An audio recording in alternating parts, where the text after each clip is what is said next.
And you see that video of the cat who's trying to catch a fish under like a frozen lake, but the ice is clear, so it's like, what's going on? What? Oh yeah, yes. Fish is just like swimming around.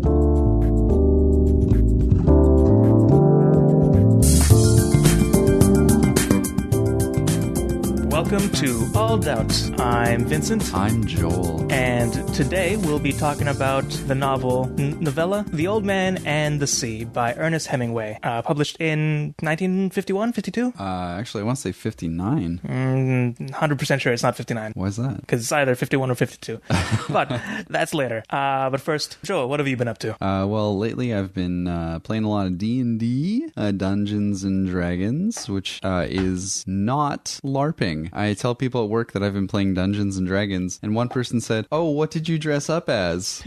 I said, "Nothing," because it's not LARPing. And LARPing, for, in case some of the audience doesn't know, stands for live action roleplay, which sounds like a really fun thing where you dress up, often in like medieval wear, as far as I gather, and like pretend to fight and stuff. So it's live action, you're really pretending to fight. That probably sounds horrible to someone who actually does it. It sounds like a lot of fun, and it's like the quintessential dorky thing. Yeah, from what I understand, they have like beanbags represent like fireballs or whatever. But from what I've seen, which is admittedly very, very little, it seems like too much math for me. Because why? It's just them like throwing beanbags and shouting numbers, which is, I imagine, how much damage it does. Oh, really? They like and roll then like dice? Having to like keep that in your head. Oh yeah. It's entirely possible that I'm misinterpreting what the shouting of the numbers meant.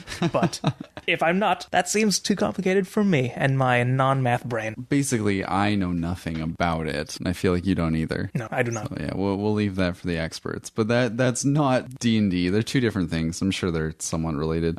Anyways, D&D is a lot of fun, and I've been doing campaigns with my fiance, my girlfriend, fiance, where we... That was a roller coaster of a sentence. Yeah, it almost got away from me. Where she's DMing, and she'll run a campaign, like a one-person campaign, where I'm the player, and then we'll swap and I'll run the campaign and she's the player. So I've been doing that, and also like full campaigns with a big group of friends where I'm DMing. It's a lot of fun. It's a lot of imagining and like rule learning lately. But that's fun. Like I feel like the more I play it, the more I'm easily getting really into the game system. It's at first trying to read these huge books on D&D was overwhelming, but now that I'm actually playing it, it's like rules that I want to know that actually make the game more fun. So yeah, I started with hardly any knowledge base and still just went with it, and I'm slowly learning more and more, and it's just getting more interesting with that. Like it's not a chore to learn the new rules or new things about it. Yeah, no, like I totally understand how complicated some of the rules can be, because like in the D&D game I'm a player in, like my guy's not the combat guy. Oh, my guy's the bard with the weird like trickster spells. I think you might have mentioned that on the podcast before. And so my entire thing, it's not like how hard can I hit him with a sword. It's like, okay, so the wording of this spell means this. What can I do in that play space of what the spell says it can do? Oh, so like it has to do with the wording of the spell? Like because the weapon attacks are more or less straightforward. You hit them with this sword, it does this much damage. You roll these dice to show how much damage it does or whatever.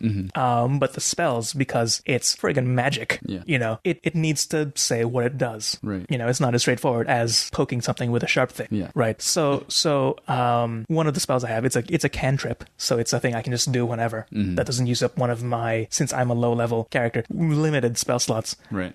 It's minor illusion. Right. So I can make like a small like image of a thing or a sound. And I have leaned into the sound very heavily. Yeah. When I realized the possibility space of being able to make sounds, man, my imagination just went wild. There was one fight where we just finished fighting some tough guys, and then we met some more tough guys as part of the same group. So to try and get them to stop trying to kill me when they couldn't see me, I used minor illusion to make a sound of the voice of the person who I just killed, telling them to stop. Yeah. That didn't work out very well because the other players in my party were also trying to kill them. But I felt very happy at having come up with that. Well, you and I were talking about D&D a while ago and talking about how to reward people or like punish the players, like me as a DM, how to make it engaging and beyond just like fight the bad person, make levels of color where everything's not just black and white as far as shades of morals. gray. Yeah. And I took something that you suggested almost exactly from what you said. So you were saying that you saw or you had heard in a game that someone, that a group just kept attacking people. Like they immediately saw the enemy as the enemy and they're like, okay, we're fighting now. So then the DM made a group where this group was trying to hide something from Oh yeah, players. I read this off of Reddit. Oh, okay, yeah. To properly attribute the source. Sure.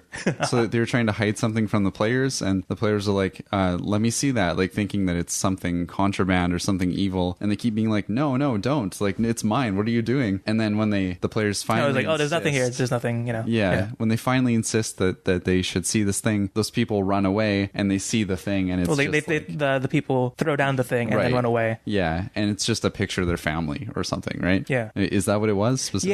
Yeah.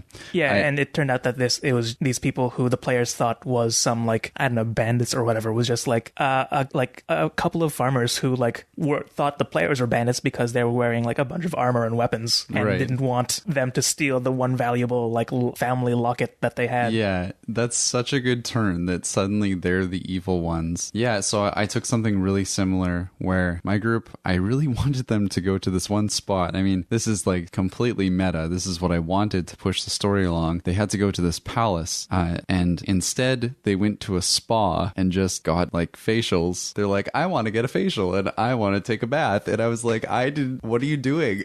So I was trying to get them out of the spa, which, don't get me wrong, especially if any of them are listening right now, it was a lot of fun. And that's the thing about D&D. You just follow it wherever it goes. And like, it's like playing an improv game. Like the fun is just making up stuff, but I still wanted to get them out of the spa eventually. So I made the person in the spa just to spice things up. I followed along the lines of that story you told me. And this person who was like the receptionist at the spa, he started hiding something, and one of the players got really interested and was trying to look at it. Long story short, they were trying they killed him. Yeah, they all died.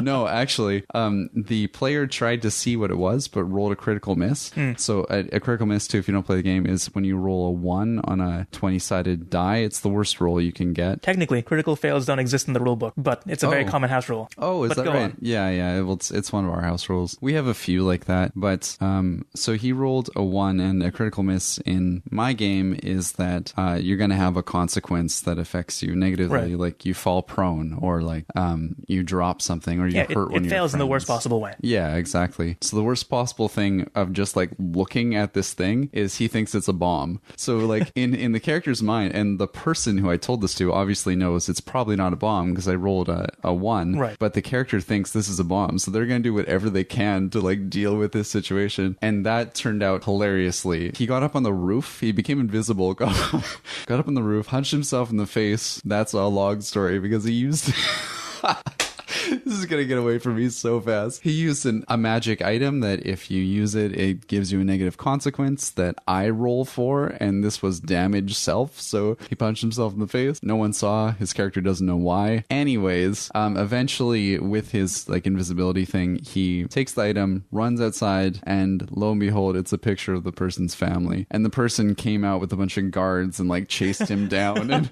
eventually it just led to the character handing the like a little chest over to the NPC, the person who's looking for it, and they were like, thank you. Like, what the hell was that about? You idiot. Walked away. It was so much fun. Like the most inconsequential thing that is fun because in my mind I know that it's nothing, and to them it could be anything, and to the character it's a bomb. So like they have to pursue whatever's going on. Yeah, that's a cool story. Thank you. Thank you. I approve of this story.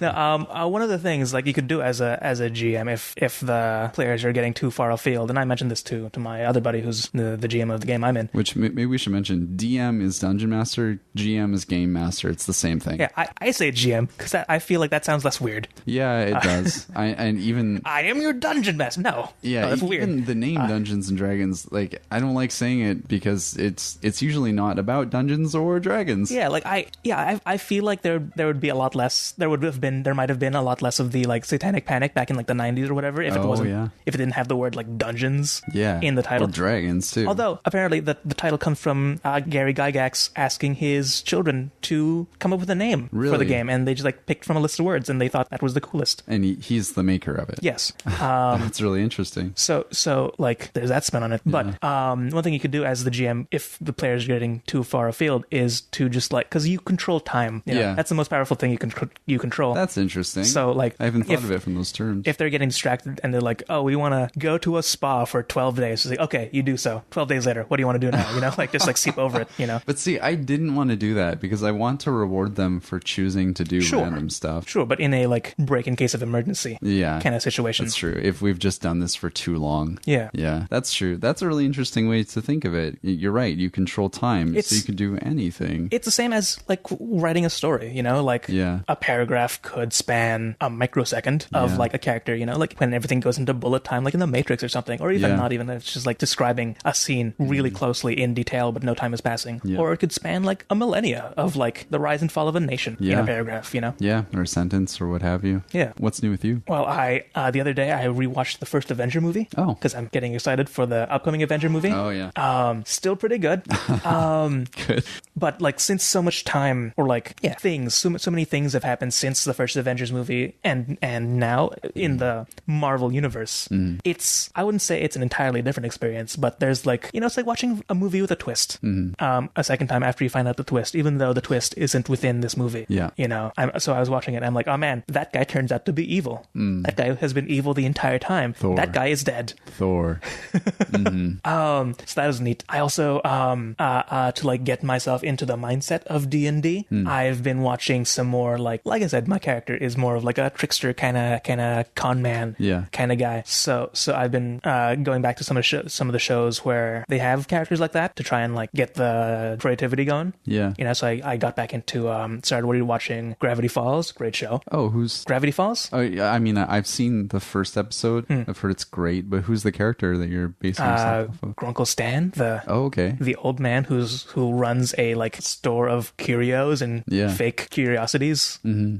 His in the opening credits when it shows all the characters doing things that are very them, he's running away from something holding his cash register. Okay. So there's that. Also, yesterday I rewatched the first episode of Redwall.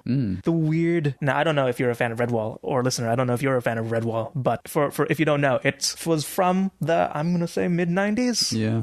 It's based on a book of this abbey of woodland creatures, and but they all wear clothes. And they have an abbey, and the main character is implied to be the reincarnation of this great warrior, I think. I never really paid much attention to it because I thought, even as a child, it was a weird decision to have this sort of slow cartoon about these mice talking about very serious things in very serious, not like very serious in like it's like mature, but like just like very like not. It was too smart for me as a kid. That's for damn sure. It's a very like literary, I guess, show cartoon, which was a weird choice.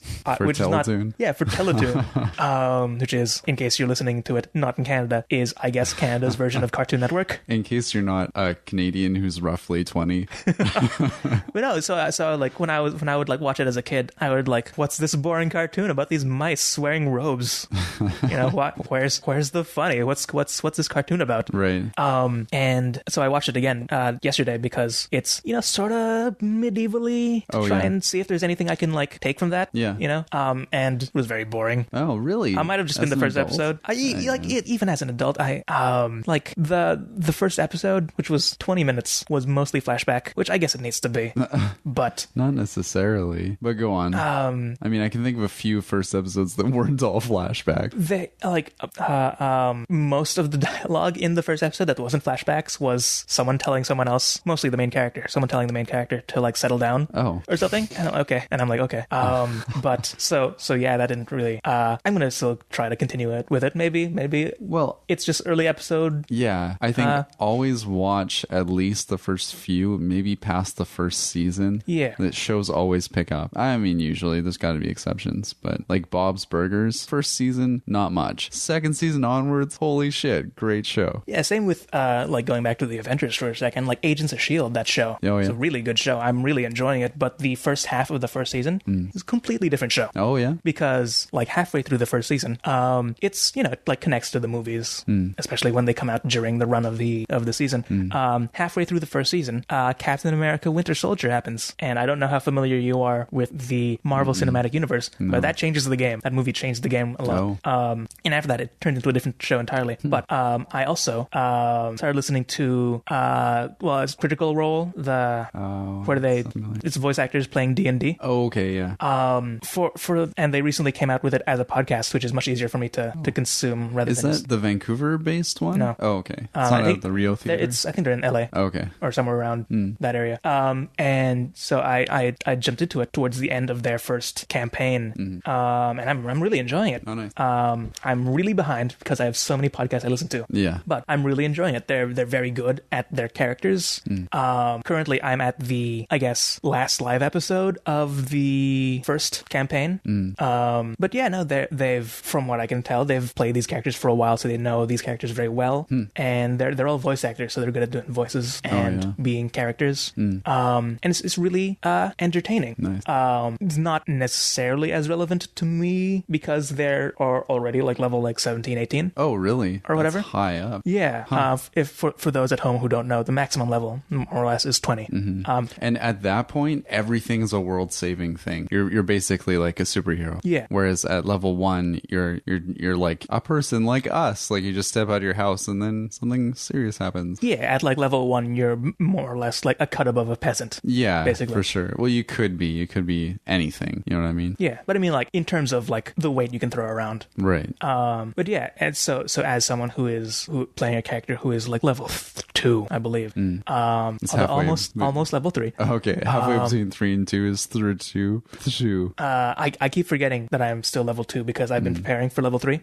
So they like on Critical Role they can like they can make longer strides than my character can because of how much more power they have at their higher level. But it's still interesting to see this upper level play both in terms of character level and player ability. Oh yeah, because like the game I'm in, for me and at least one other person, I believe it's our first D&D thing. Although apparently me having listened to a bunch of tabletop role-playing games as a podcast has given me a tremendous advantage in like creativity and such. But this is my first time like in the like with boots on the ground, so to speak. Oh yeah. Of it. So it's neat to listen to people who've been doing it for a while. Yeah. And who like are, I guess, widely agreed to be doing it well. Oh yeah. Yeah. Well, the resources to out there as far as podcasts go are many, and shows. There's so many D&D based things. I think one, because it's gotten so popular lately, and two, because it's so equipped for improv. The comedians tend to go, I'm trying to say, move towards it, use it. A podcast I've really been liking lately, shout out to them, is BomBARDed. They're all musicians from a band in Texas, and they all play D&D as bards, and they all write real songs for the show. It's fantastic. I'm on like episode 4 right now, and yeah, I can't put it down. Okay, cool. I haven't heard of that. Oh yeah, check it out. BomBARDed, because they're all bards. Right. Oh no, sorry, BomBARDed. That stupid Simpsons joke. I keep confusing. I was gonna say those. like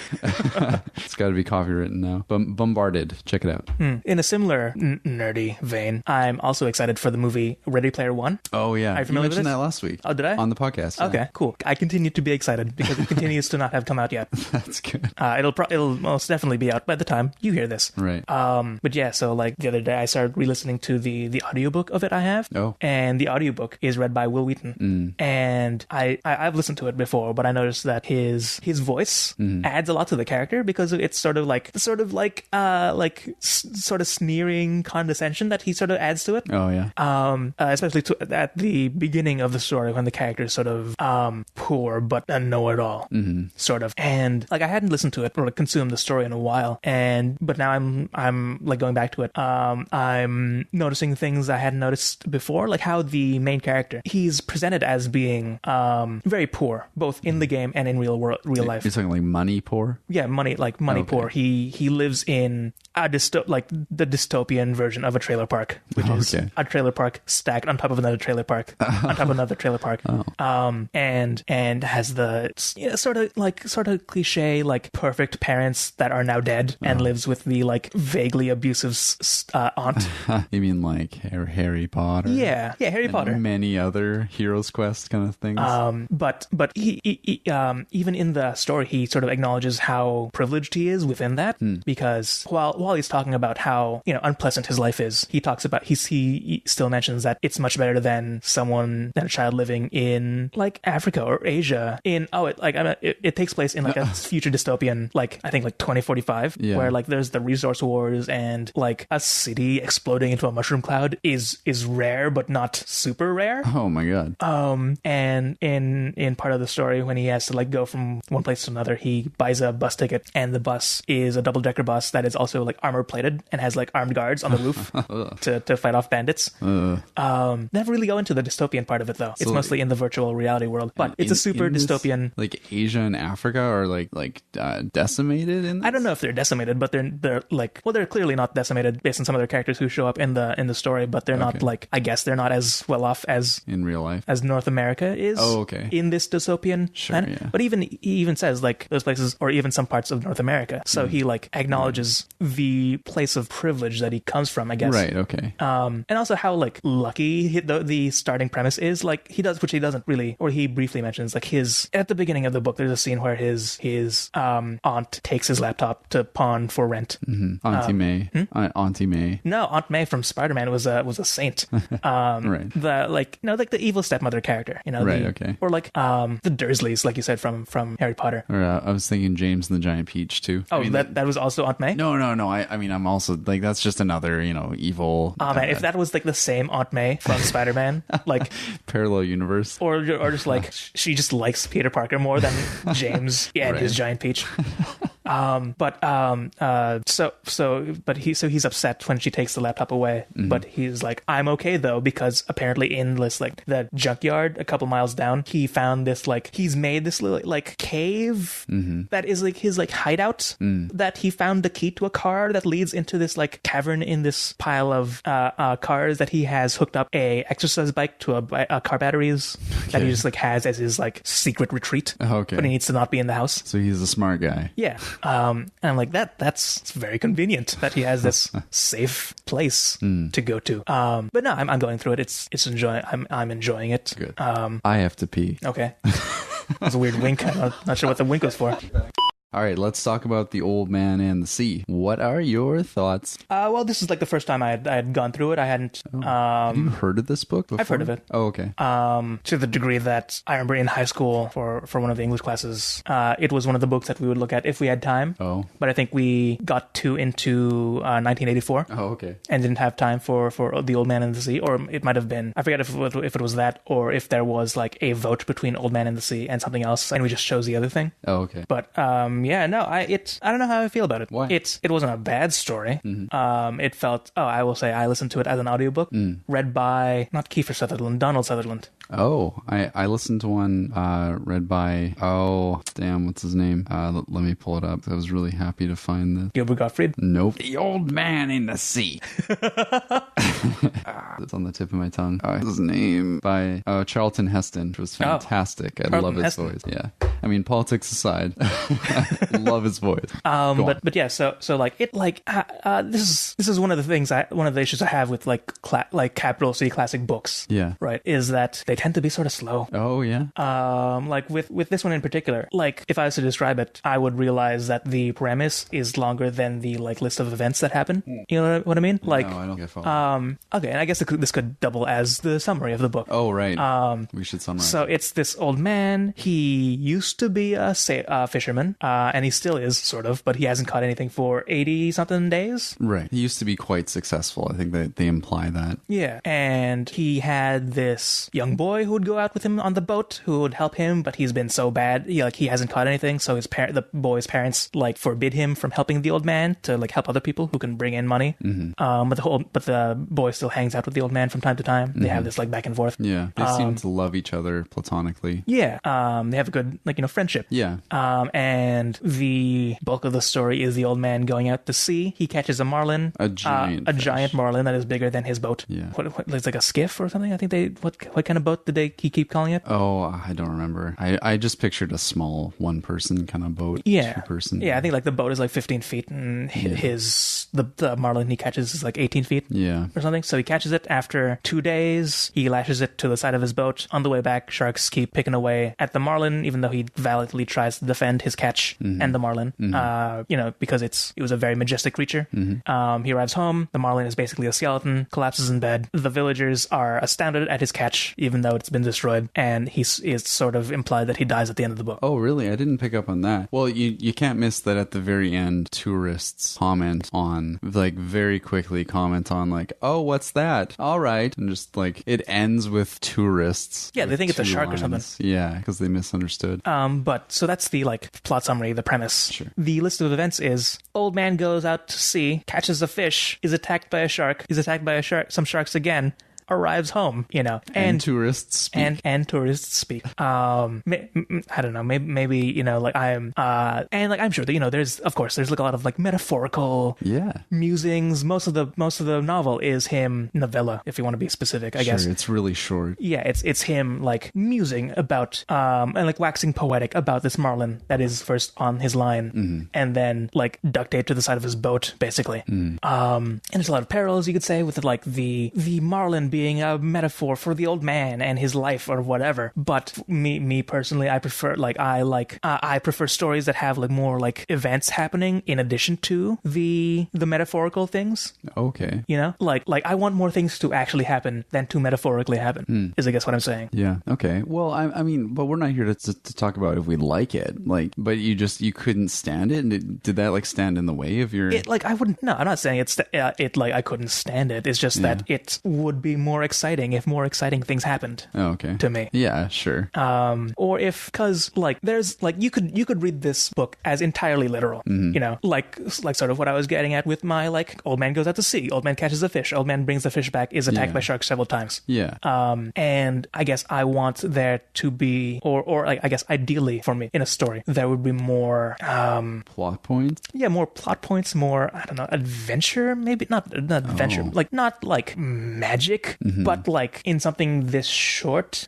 I feel like something, like, if it was me, if I was writing this, if I was writing an Ernest Hemingway story, right? I don't know, I would put in like, at least one, like, flash of, like, something magical happening. Oh, like a Stephen Kingism. Sure. Like something, like, unexplainable, or some kind of, like, supernatural, or some kind of weird thing beyond this large fish. Okay, that's interesting. The slowness of it really revealed the meaning of it for me. I mean, the reason why I pointed out the tourists at the end is I've read this twice now, once to prepare for this and once in the past just for my own enjoyment.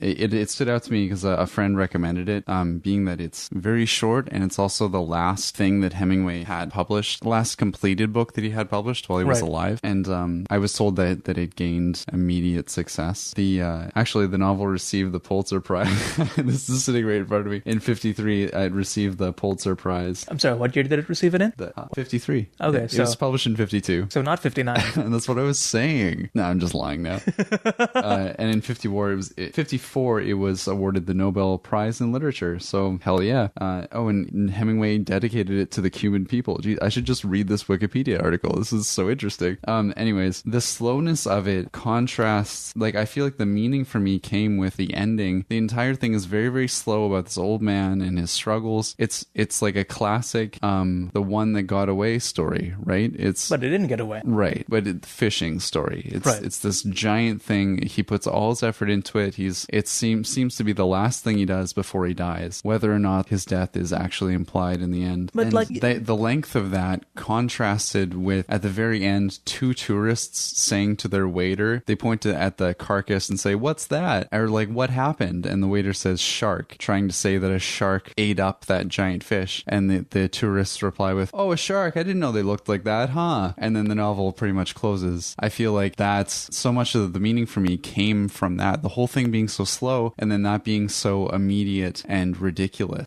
But I was gonna say, like, in like the old man, Santiago is his name, right? Who's Cuban? He's Cuban. This takes place in like the Gulf, around there. I didn't catch exactly where it was. Neither did I, but I double checked on Wikipedia. Oh, okay. Really interesting Wikipedia article. Highly recommend it. Let's just read out on this week's Reading the Wikipedia page with Vincent and Joel. But the old man is like technically successful. You know, he proved that he was still able to catch a fish, and a like monumental record-breaking fish. Right. As we can see, even though it doesn't survive the return trip. Yeah. So he does.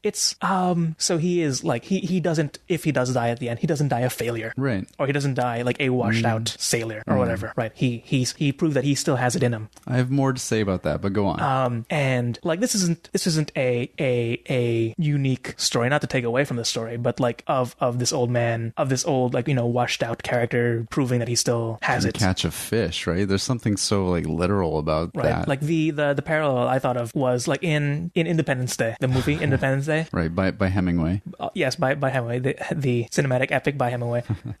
The character who's the like drunk conspiracy theorist father who like flies the biplane. Oh, okay. And he's like just super drunk. Yeah. And his kids are like, "Oh man, come on, Dad, you gotta pull yourself together." How in the climax of the movie, spoilers for Independence Day, which came out in like 97. Spoilers if you haven't seen that. 96 years ago. 22. He, after all the other fighter planes have like spent their bombs to try and take out the mothership, he has one bomb left and he tries to fire it, but it locks up in like the bomb mechanism. So what he does is he sacrifices himself by flying his plane into the heart of the mothership to blow up the mothership, or into like the laser beam of the mothership to explode the mothership in a very valiant, self-sacrificing way. Sure. But also shows that he is still got it. He's still a good pilot. He can still contribute. Oh yeah. Or whatever. Not a perfect example, but similar enough for me to come up with on the spot. Go on. But yeah, so it's a character progression, story arc, whatever, that is effective. That it's still being done today. Oh, okay. 40 years, let's say, if it was in like 97 or whatever, and this was published in 52, 40 years later. And I'm sure there's other examples of it before and after, of like the last hurrah, the last victory of someone who thought their victories were behind them. Yeah. In a very tremendous way. In Independence Day, by being the person who destroys the mothership from the aliens, and in Old Man and the Sea by catching this like 18-foot long marlin, so single-handedly. It's like the glory that he's getting. Is that what you're getting at? Like if like having not caught a fish in 82 days, 84 days, catching any fish would have been like, hey, I can still do it. I caught this tuna, or whatever. This little sardine, I caught it. Yeah. I still got it. But it being a huge like feat of a catch, it being a large fish, shows like, I guess, how much skill he still has or like has within him. Right. Whereas if it was like a normal fish, it would still technically count, but it wouldn't be as dramatic. Well, it wouldn't be a story, right? Yeah. It wouldn't be the old man in the sea. It would be someone who just keeps fishing small catches until he dies, not with like one last hurrah. Comparing it to other characters, you made me think of Lieutenant Dan from Forrest Gump. Yeah, from Forrest Gump, because he wants to die on the battlefield. He doesn't want to become an old person and an old veteran, and he doesn't want to be crippled in any way. Is that the right term? Well, that's the term he uses in the movie. Okay. Well, yeah, he loses limbs. I think he loses his legs. Yes. That's right. And he doesn't want that at all, so he doesn't know what to do with himself after that. It's like he doesn't want to be old. He wants to keep a young body and just win until he dies. Well, also, like, I I think they went over this in the movie, but he comes from a long line of people who died in wars. Yeah, exactly. He wants to like live up to that glory. With this though, like compare that to this character, the old man. It's like he's lived past that glory day, and now he's like, this is what happens when you live beyond your years, right? Let's see, I'm having trouble drawing an exact parallel between the two. Well, like they're like I'm remembering the scenes in like the middle, I guess, or 3/4 of the way through Forrest Gump, where Lieutenant Dan after the war is just like a washed up drunk in a wheelchair, right? Because he doesn't know what to do with himself. Yeah, because he doesn't know what to do with himself. Yeah. Which I don't know if that's how severe the old man is in the story. I don't imagine he's fallen apart that much. Well, but it is a similar like remembrance of past successes, I suppose. He never gets to that point, and he doesn't even seem to be particularly interested in glory. But although, do you think that point exists in the universe of the books? Which point? Like him being as depressed and washed out as Lieutenant Dan was in Forrest Gump. Like, do you think that's a possibility in the type of universe that Hemingway has created in this story? Well, and I think not with this character in particular. I mean, he's showing that, like, I'm having trouble discerning exactly what he wants, because at first I thought he doesn't really want glory because he can't win this thing, but that's not true, because the whole story is about him getting glory. It's about catching the biggest fish. That's why he doesn't just let it go. He struggles for 3 days and nights to catch this giant fish. So it is about glory, and then it's ironic in the end that this one big fish, he got it, but he also doesn't get it because he's by himself, so sharks eat the fish and he has to bring home a carcass. So it's like he gets the glory, and at the same time he gets humiliation's too strong of a word, but he doesn't quite get it because he just has a dead fish, a head. Yeah, it's not a clean victory. Yeah, in a certain sense of that. But like he I don't know if he's seeking glory, but he I guess, and like again, I haven't. This isn't a story I've read multiple times. But I guess he wants to prove that he still has it. Mm-hmm. You know, like he and even, but like he's okay if he doesn't prove it to other people. But like a part of the story is also him like we said earlier, like waxing poetic about the majesty of this 18 foot long marlin. Yeah. And how majestic it is as it invisibly swims under the water. Right. He talks a lot about how fishes are equal to men, and I mean to people, I shouldn't say men. And how he talks a lot about how that there's beauty in hunting something and killing, and he's not sure about his own morality in regards to that, but he finds it beautiful what he's doing, more or less. Just the act of fishing and of fighting and perhaps being a man. It's kind of hard to ignore that side of it as well. No, like there's a lot of like parts where I could tell that the story was trying to draw some parallel, like him waxing poetic about the fish is sort of like a self-therapy, like reflection on him, like looking back at his own self or his own life or his own whatever. Yeah. You know, like maybe it goes so far as to say he like the fish was him and he caught himself, like a fish version of himself or something. You know, like one of the passages I remember is like, oh, maybe this isn't his first time being caught. You know, maybe he knows what to do or something. You know, some kind of like as if it was an old friend. You know, like talking about this, like attributing a lot of thought and intelligence or intention to this fish that he had barely seen at this point in the story. I think it's not until he actually like pulls it up that he gets a good look at it. Mm-hmm. It swims under his boat and then he sees how big it is. Yeah.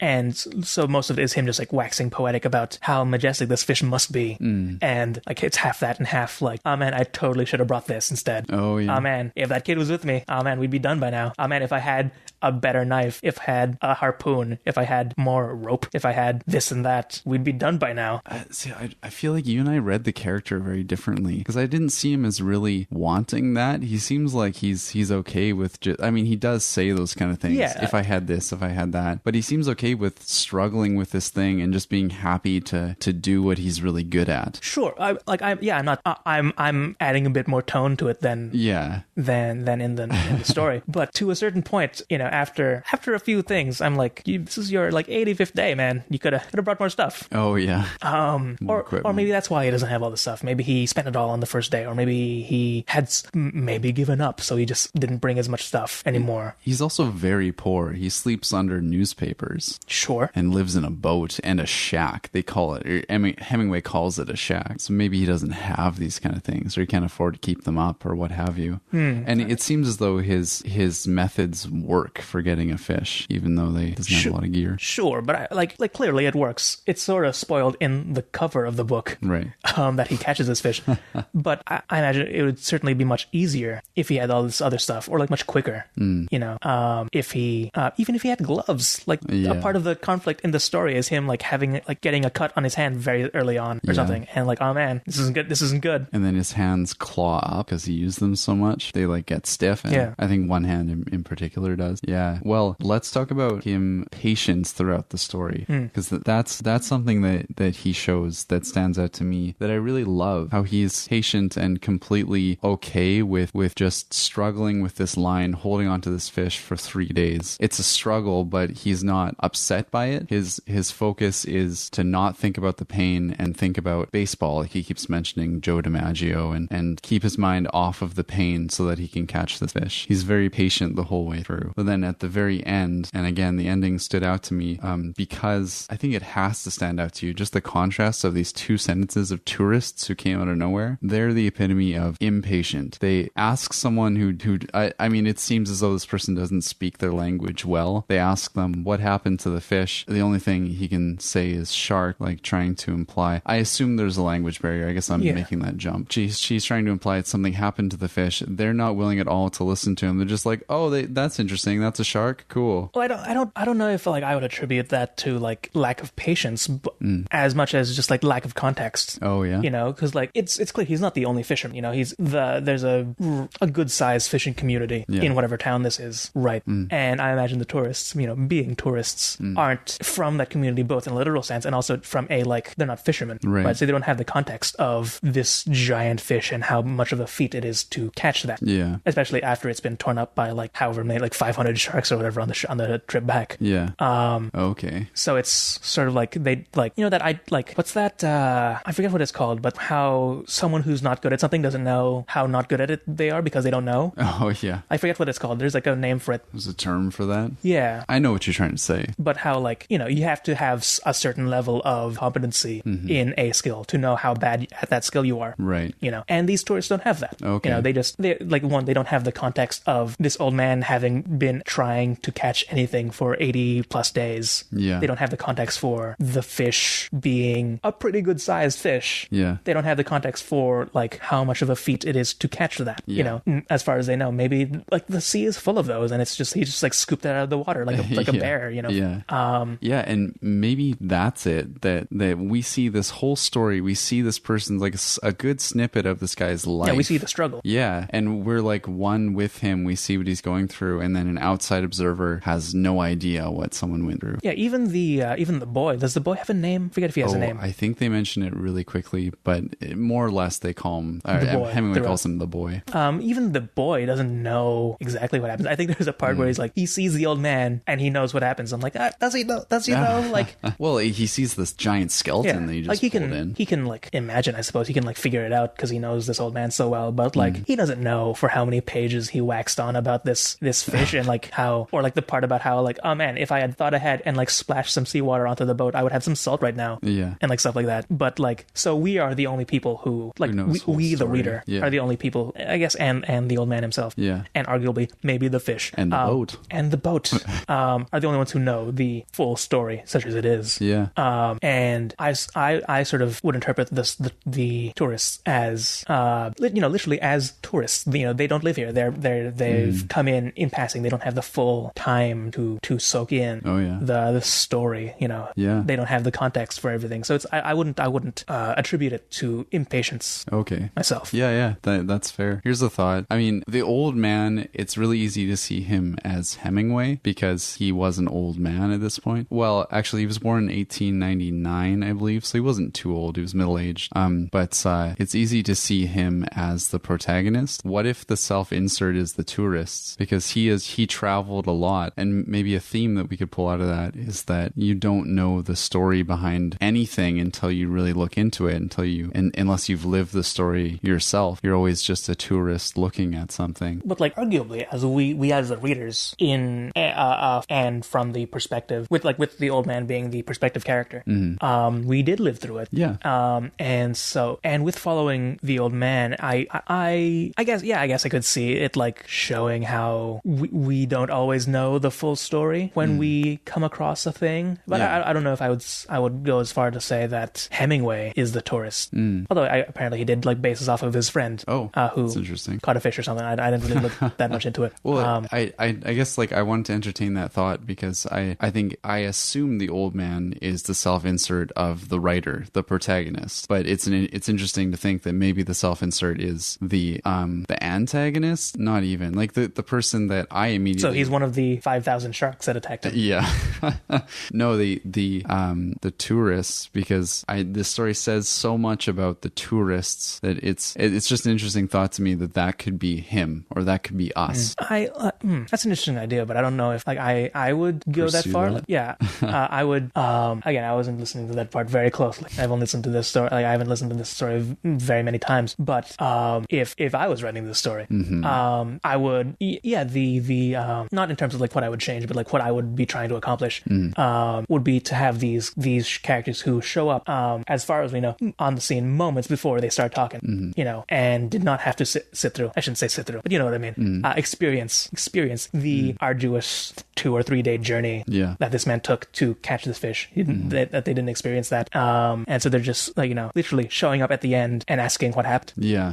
And they don't understand the full story, that they can't fully appreciate it, but they're not really at fault. Oh yeah, you know what I mean? Yeah, it's the difference between reading the novel and reading the Cliff's Notes. Talking to you students, read the novel. This is a short one. Man, I so want that to be like a lesson that someone is like being taught in high school about how like all you kids who read the summary, the tourists are you. Yeah. Hemingway was just a high school teacher. That's what this was all about. It's so I guess like there's 2 other ways the story could have ended, or like could have gone. Yeah. I guess, right? Either one way is that he catches the fish and it doesn't get eaten by a billion sharks. Yeah. Or he doesn't catch a fish at all and just shows back up. Or like I guess he catches a smaller fish, or you know, he doesn't catch a fish as that fish. Yeah, doesn't catch that fish. Doesn't catch as dramatic a fish. As someone who's read it more times than me, how do you think the story would change if those other things happen instead? Okay, yeah, that's interesting. I actually, reading this the second time, I couldn't quite recall the ending, so I thought maybe he doesn't catch the fish, and I think the ending would be very similar, although the boy wouldn't quite understand what he went through. I don't think the boy would necessarily cry as much as he did, not seeing the struggle and the loss that the guy's gone through. The old man, the guy that the old man went through. The guy and the sea. Yeah. That's the Cliff Notes version. That's right. No, the Cliff Notes version is the plot summary that you said before. Guy went to the sea, he got a fish, he came back, and then he died. It was great. So then we wouldn't get the perspective of the boy, who to me represents, I can go more into that, but he represents a young man, like a young perspective. So the boy represents go ahead. A young Tear man. That apart. Yep. Tell me more. And if he, so that's if he didn't catch a fish.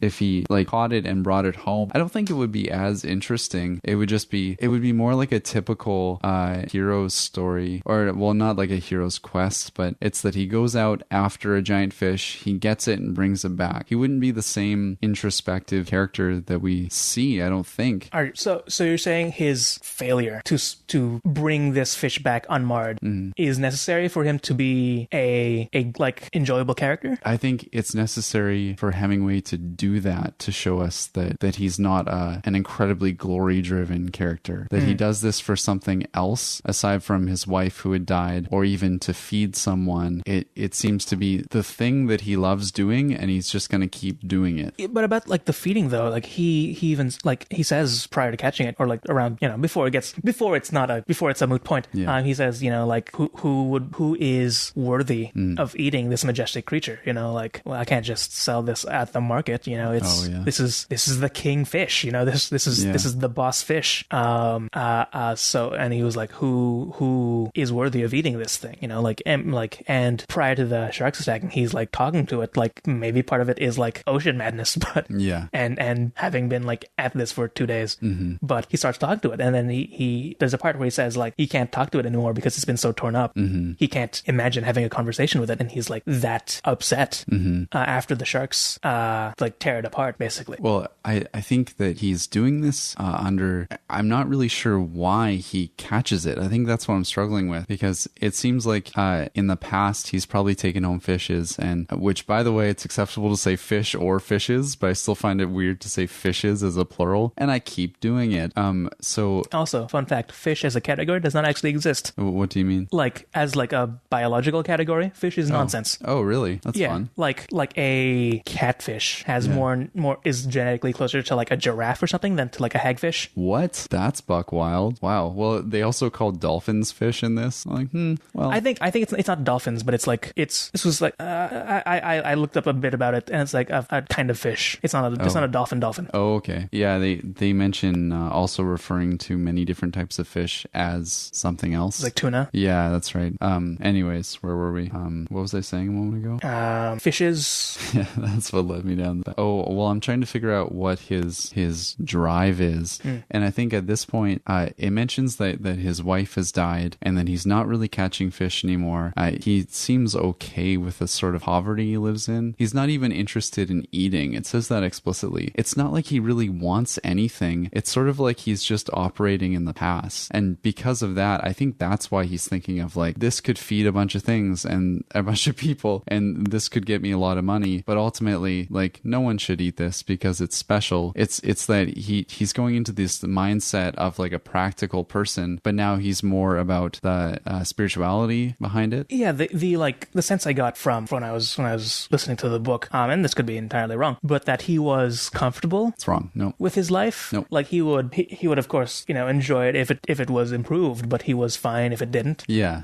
Same with like catching the fish. He would like to catch a fish, but clearly from the 80 some days he's been going at this, he's more or less fine with not having successfully done it. Yeah, kind of indifferent. Because I don't know about the economics about this fishing town, but I assume he could maybe do other things if he was like really scrounging. I think I'm drifting from the story now, but that I also picked up on that, and that to me made him seem kind of animalistic in a way. That thought kept coming to me, and I think it's because he doesn't have. He seems to subvert sort of egotistical drives a lot. He just wants to do it so that he can fight things and like be a person. I mean, I wouldn't describe it as animalistic. It just seemed like a very, very like old man thing to do. Like how like I don't know about you, but I've met a couple of like old people who like they just play the lottery. They don't expect to win, but that's just what they do. They'd like to win, but they don't like hang their hopes on winning. Yeah.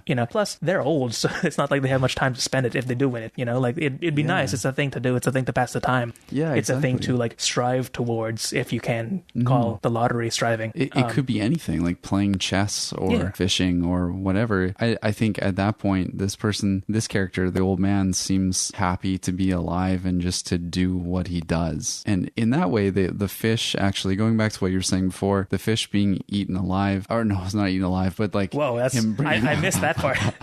This was the alternate version. No, bringing the carcass back, it's not that disappointing. It's not like, and I haven't read all of Moby Dick, but that's like about conquering a giant fish, and this is like failing and being like, that was fun. Well, although, like I said, he didn't technically fail, though. He did catch the fish. Well, he didn't. It just got like damaged in delivery. Yeah, I guess if the success is catching the fish, that act, then yeah. If the success is bringing back an intact fish that can help people, like feed people or feed himself for a year, he even claims at one point, then that's a success that doesn't happen. That's a failure. But yeah, like it's definitely not like a clean failure. It's not the victory he wanted. Yeah. To the extent that he wanted it. Yeah. What do you think the significance of the boy is in the story? Like, oh right. Like, what does he do in the story? Like, why is he in the story? I think him crying at the end, when the man comes back with the fish carcass carcass. The boy cries seeing both that and him. He seems to be uncontrollably crying. Like, is the boy supposed to be us? Because No, I think the story says the boy knows what happened. Oh, yeah. And we, the audience, the readers, know what happened. Right. So we should be crying. yeah, is this the author saying you should be crying right now? Yeah. Is it like how, like in, I mentioned the movie The Greatest Showman, Yeah. with Hugh Jackman. Yeah. And I thought it was interesting how the movie starts with a song where the lyrics are mostly saying "This is the greatest show." And I'm like, okay, I feel like you're priming me for something, like by starting this movie by saying "This is awesome." Right. Well, Do you think Hemingway is doing a similar thing in his book from 60 years ago? With the boy crying, that's a far reach. Well, like, you know how in like sitcoms, like laugh tracks make things funnier. Right. Cry tracks. Yeah. Not quite. There's something about him being an old man. Like, he talks, I don't know if you picked up on this, but he talks a lot and then his thoughts answer, and his thoughts will say something and then he'll speak an answer. I read it as his system for keeping himself company when he's out fishing. And he talks a lot. When he talks to his thoughts, to put it in that way, it's as though he's talking to a younger version of himself sometimes. It's like he's talking to the old man, and then even when he's talking to his thoughts, that's when I believe that's when he uses his real name. I might be mistaken about that, but anyways, he is aware of himself as an old man, and that's integral to this and to like what the whole story, what he's going through. So there has to be a young man who has the drive that he used to have, like the drive to catch big fish and to impress people and to be egotistically driven. And so when the boy sees the fish carcass, I read the boy as being disappointed because of his loss, like because he didn't get the glory of an intact fish. It's like humiliating in a way, whereas the old man doesn't really care about that for reasons that we were just talking about. So it's like the young man is upset because the trophy isn't intact, and that's what young men want. It's also now reminding me of the movie Contact. Have you seen Contact? No. It's okay. Now I don't want to talk about it because there's an ending that's interesting. There's a twist, sort of. We talk about a lot of twist endings on All Doubt. I've seen a lot of movies. But no, if you haven't seen Contact, I want, or like, do you care? Don't spoil it for me if it's a good one. It's Jodie Foster, I believe. I think, and she works at SETI. SETI? SETI. SETI. The organization, the satellites that are searching for like extraterrestrial life. Oh, I think SETI stands for Search for Extraterrestrial Intelligence. Oh, okay. That makes sense. Yeah. They had like a computer program where you can like use your spare computer cycles to process data for them. Oh, all right, cool. It was neat. But there's an ending in the movie that this reminds me of, but I guess I won't talk about because how have you not seen Contact? It came out in like the 90s. I haven't seen a lot. I feel like that's a firmly established point in All Doubt lore. That's why I'm here. I haven't seen or read a lot. Okay, I have a question for you. What do you think about the thoughts versus speech? Did you have any ideas about that? How like he says something, his thoughts answer. He thinks something, his speech answers. From like a purely storytelling point of view, I found it was much easier for that, much more believable, I suppose, or easy to convey that in a book rather than in a visual medium. In Castaway, that's why they have Wilson. Oh, yeah. The volleyball. Yeah, totally. He can't just talk to himself, or it wouldn't be as interesting, or it would only go so far if he was just talking to himself and answering himself. But if he has this external thing, and in the book, I suppose they sort of do that when he finally catches the fish and he just starts talking to the fish. But in Castaway, how he needs for the story to be interesting, he needs to be talking to an external thing, even if that thing is a volleyball with a handprint on it. So his thoughts served as that. But like in a book, since in a book you can be inside the character's head the entire time. It's much more successful at doing that, or it doesn't need to externalize it with a volleyball, even though it does externalize it sort of with the marlin when he catches it. This is something that I think to hop back into another movie, because like I said, I've seen a lot of movies. In The Hunger Hunger Games movie series. The first trilogy, one? or any of them. I've seen the first one. The first one is included in all of them. All right. Let's talk about it. How one of the things that was lost in translation was being inside Katniss's head, right? Because in the books, you're familiar with the books or just the movie? I know they exist. I haven't read them. Well, in from what I recall of the books, a lot of it is Katniss being very introspective and her not being very socially skilled. Of when someone says something or does something to her or for her, she's like, what are they doing? Are they trying to trick me? Is this what people do? What's going on? Why are they doing this? Are they being legitimate or are they trying to pull one over on me or whatever? And that's like the thought process in her head in much of the book. But since it's a movie, you can't do that without narration, and narration would be stupid in a lot of these situations, or would be over the top, or it would be too much, wouldn't fit. I think that's one of the things that people hated about the original Blade Runner.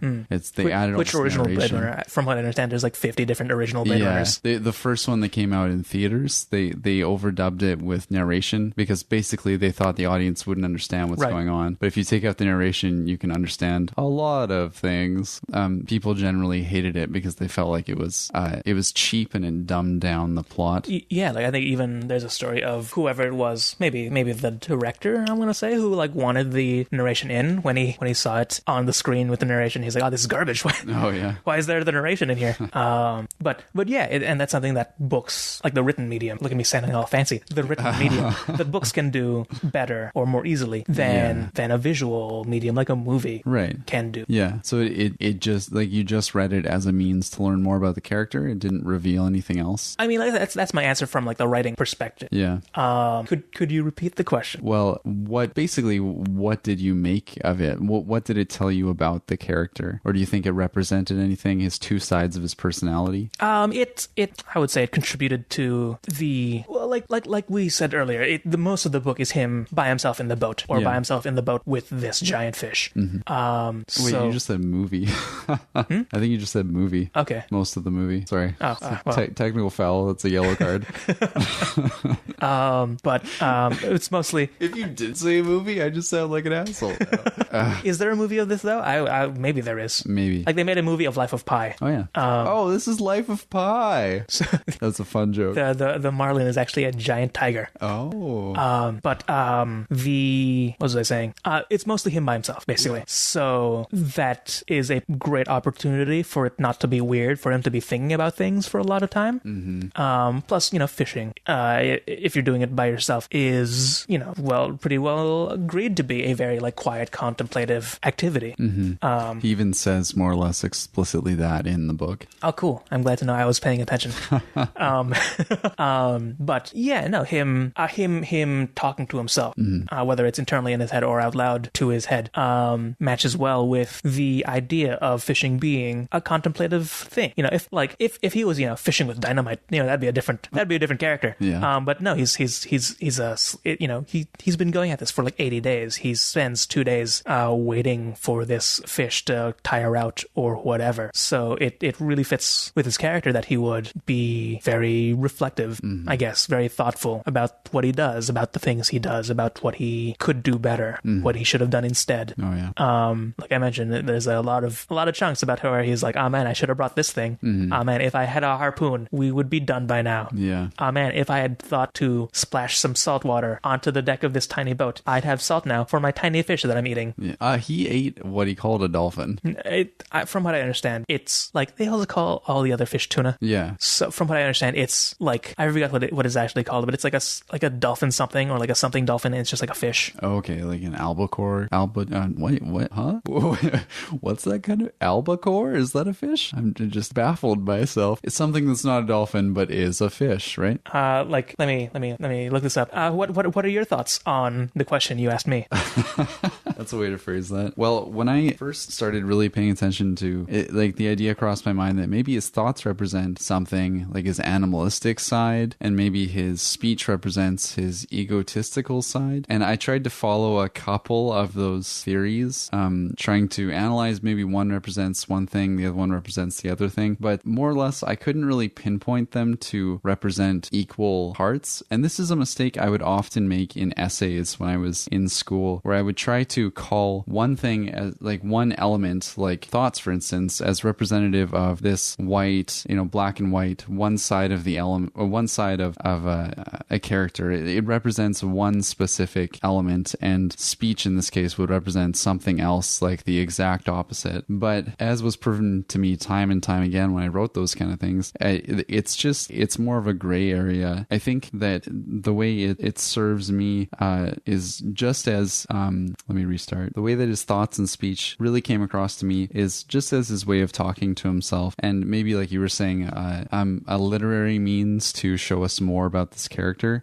They are two personalities that argue with each other, so it gives you a means to understand different points of view that he's going to as he disagrees with his thoughts or agrees with his thoughts, without having to have another character there. So maybe it's enough to just read this as a literary device that shows us more about the character. So I guess my warning with that is, if you're writing something like this for an essay or what have you, try to not, if you're feeling like two things are black and white, the opposites of each other, really analyze if they are or if they aren't. Because if you go down that rabbit hole, you might find a lot of gray areas. Maybe I should explain that more. So when I first started following his thoughts versus speech, I was thinking that his spoken words represent the old world, or sort of the way he used to see the world, or the way he sees it now as a person, as someone with an ego. And by ego, I just mean someone with thoughts, not as an egotistical person per se, but someone who wants to exist in society. Ego is just a necessary part of life in that way. And then his thoughts would represent more of his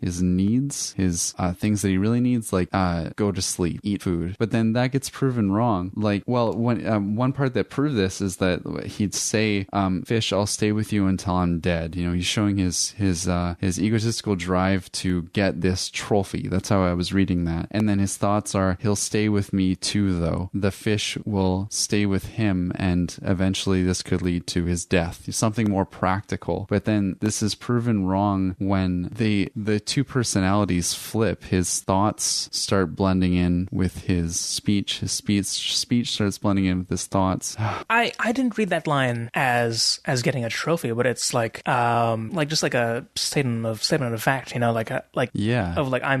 like, one of us is going to come out of this dead. Yeah. Yeah, and I think that's, but also in that, like, I'm the either like I die trying to catch this fish, or the fish dies and I catch the fish, in a, like, we both know how it's going to end. Oh yeah, kind of thing. Like, sort of like a Thunderdome kind of, 2 man enter, 1 man leaves kind of thing. But in that, like, he's like, neither of them, I saw that as something like him, part of his like kinship with the fish, like, we are the same, you and I, as every bad guy in every movie says. But how, like, him identifying with the fish, like, he's not gonna give up, I'm not gonna give up, we're the same. But also I looked up the dolphins they keep referring to are dolphin fish, which are mahi mahi. Which are like that. Wow, those are beautiful fish. Yeah, so like I remember when, like, in the book it's like, the dolphin shimmered yellow. I'm like, what? Yeah, that was odd.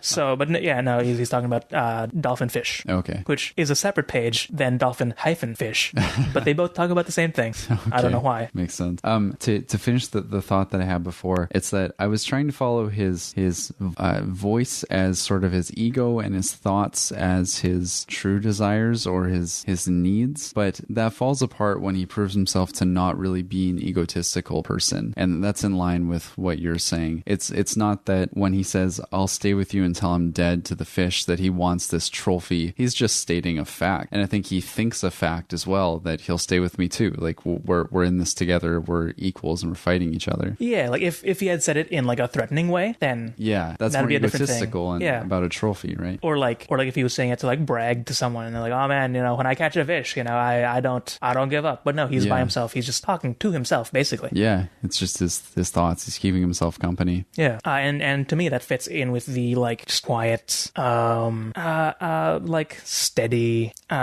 He's satisfied with his life. He knows. What am I trying to say? He knows who he is. He knows what he's gonna do. He knows what he can and can't do. Right. And I think the book says, like he's been like dragged so far out to sea that no, I can't. I've gone too far to like the sunk cost fallacy, arguably. Like I can't. I've gone this far. I gotta see this through to the end. Right. Kind of thing. He also seems very okay with death. Like he's old. He knows since it's happening soon. Yeah. Want to move on to final thoughts?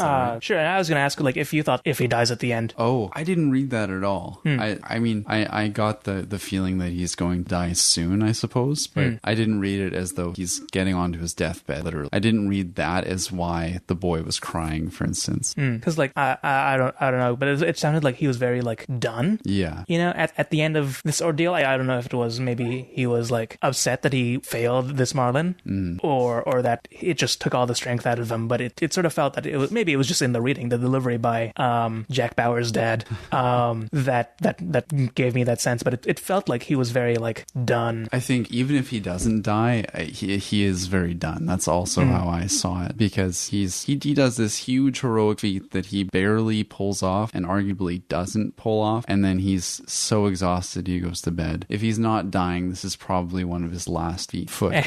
And on that note, final thoughts. Final thoughts. Why don't you go first this time? I don't know. Like I said, like that was definitely lots of stuff to read into the story. It was maybe why it's one of the books that people read in high school. Maybe why it won a Nobel Prize. Nobel Prize. Nobel Prize, really? What it won a Nobel Prize? Yeah. Oh, do they have Nobel Prizes in literature? It won the Nobel Prize in literature. Oh, cool. Yeah, I said it right. Okay, I said it right.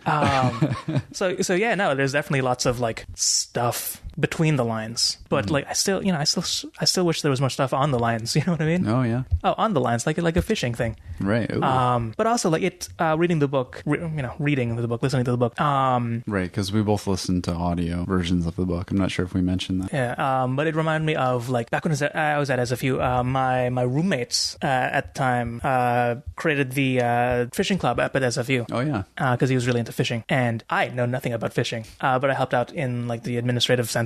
But I remember one thing he was saying was how like fishing is sort of the like universal language. Oh, not music? How, well, maybe one of, but it'd be weird is like if he was like fishing is the universal language, also music, but in the context of this, right. How like, anywhere where there's water and people, there's fishermen. Oh, okay. Like on the coasts or on the beaches or on a lake maybe even, or on a river, the people. Yeah. You could go from the piers in Japan to a pier in like Cuba or whatever and share fishing stories and bond with people. Yeah. And when I was listening to this story, it reminded me of that. So it was neat. Yeah. Final take. It was neat. No, it was a solid story. I'm not gonna say like this writing by this award-winning short story by this famous author is garbage. Yeah, but we're not supposed to. I mean, we can. It's our choice, but we're not passing judgment on it, right? We have continuously passed judgment on everything. We don't rate things. We always pass judgment. Sure. I feel like what can you take away from it? Right. No, that's what I'm saying. Like it. I can see how it was successful and why. Yeah. I guess that was what I was trying to say with like fishing being the universal language. There's fishermen everywhere. Yeah. There's fishing is something that people do all over the place. So there's that universality to that, and it's well written. There's like we talked for however long we've been talking about this book, which I didn't. It's not one of my favorites. Yeah. I don't think it's a surprise for me to say. But we still were able to talk about all these like meaning and between the lines stuff and metaphors and symbolism. Yeah. Did we talk about symbolism? We talked about symbolism. I'm sure we did. About this 100-page story about this old man in a boat trying to catch a fish and then failing to bring the fish home. Yeah. And again, like if there was a way this story could have been written in a very literal way, which didn't have this greater, deeper significance, this meaning, this glimpse into the human experience, if you want to be all overly poetic about it. But so it's certainly successful, I would say, in that respect. But still, for me, I would say, and I suppose people similar to me, maybe I just like more flashy stories. Maybe I'm too modern for this capital C classic book. But while I agree that there is a lot of stuff between the lines, I, as someone who, maybe it's a medium thing, maybe I watch too many movies, maybe I play too many video games, maybe whatever, but I would prefer, I guess I should say, if there was more stuff on the lines, more more like, I don't know, maybe if there was a chase scene, I don't know, more gunfights, I don't know. Man, okay, well, I don't want to interrupt. I'm done, okay. yeah. The part of what really drew me to this novel was the slowness. I love the introspection and how it takes so much time to talk about a very small thing. There's something very patient about that I feel like I often lack in my own life. And books like this bring me to a calmer state of mind where it's talking a lot about surrounding and less about goals and moving from this thing to the next thing to the next thing to the next thing. There's something very patient and calming about it. And that's also part of, and we'll get more into this next time, of what draws me to classics. They're slower than what we have now overall. And I guess to tie this back into the thing we were talking about at the top of it, with the whole like being the GM or the author of a story, being in control of time. Oh yeah. How, like in another story, this Old Man and the Sea could fit in a paragraph of another story if they wanted it to be. You know, like I said, I've repeatedly summarized the story in like 2 sentences of, you know, old man catches a fish, fails to bring it back home. Yeah. You know, totally. Old man tries for a really long time to catch this big fish. Yeah. Then it gets eaten by sharks and he's sad, maybe. But having it be going into it so deeply, you know, it being 100-page book or whatever, going into it at the length it does, into the depth that it does, slows down the timeline. Yeah. You know, and brings out this, like we've said before, award-winning story written by this famous author. It's an award-winning author. Yeah. No. They gave the trophy to the book, not to the guy.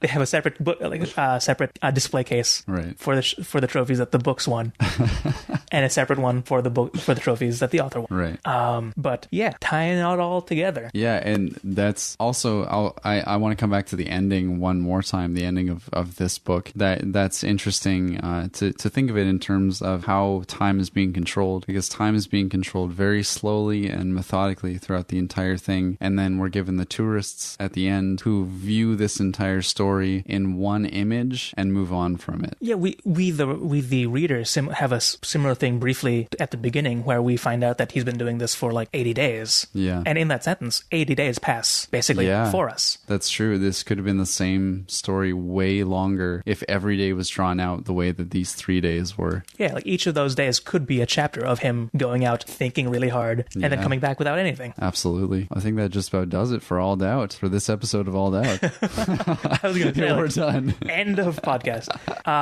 But yeah, thank you. This actually ends our capital C Classics segment of All Doubt. So next week, we're going to have an episode where we talk about all the stories that have been in capital C Classics and tie them all together. Talk about what we learned from studying these stories. Would you like to tell the listener how they can contact us? For sure. So you can find us online at AllDoubt.com. You can find us at Facebook at AllDoubt, Apple Podcasts, search for All Doubt. On Twitter, we are AllDoubtPod. Email us at AllDoubtPod@gmail.com. And our Patreon is All Doubt. I just said All Doubt 7 times. It's lost all meaning. Thanks for listening. If you can find meaning in the nonsense we've just been talking about, send us an email, send us a Twitter. Totally. Talk to us. Damn it. Tell us your thoughts. You've been listening to our thoughts. Surely you must disagree or agree. Yeah. And as always, I've been Vincent. I've been Joel. And this has been All Doubt. All signing out. Is this how we sign these off now? We did it really funny last time. This has been, you said signing off and I said All Doubt. Or we are, and then you said signing off, I said All Doubt. It was great. Let's just talk about our past successes. Sure. Every time. We could recreate it. Too forced? Too forced. Yeah, that's fair. Have a good week, everybody.